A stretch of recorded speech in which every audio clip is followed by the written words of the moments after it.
आम कवच परिवार पुरी तार प्रथम स्वर्णक्षेत्र उत्सव और नाट्यकार स्वर्गत कैलाश शतपथी और स्वर्गत निर्मल चंद्र मिश्र स्मृति अवसर में आसंता फेब्रुआरी 10 और 11 तारिख 2 दिन धरी अन्नपूर्णा रंगमंच परिसर में स्मृति चारण सभा सह 2टी नाटक परिवेषण करा।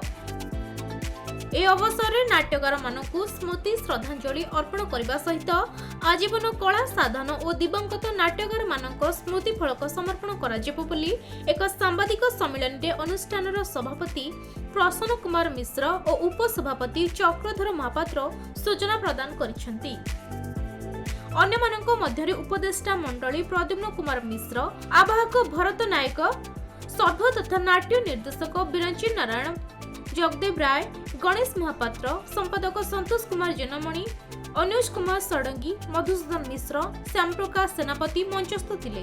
शेष अनुष्ठान संपादक श्री जेनमणि समस्त को धन्यवाद अर्पण करथिले।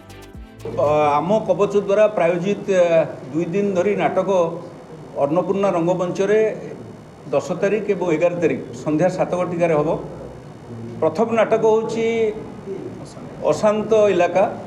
अशांत इलाकार रचयिता होचंती स्वर्गत कैलाश शतपथी। कैलाश शतपथी निश्चित भाव में जड़े उच्चकोटीर नाट्यकार। अनेक बही से लिखिंट और बहीर मूल्यांकन करने निश्चित भाव में आम पक्षर कष्टकर।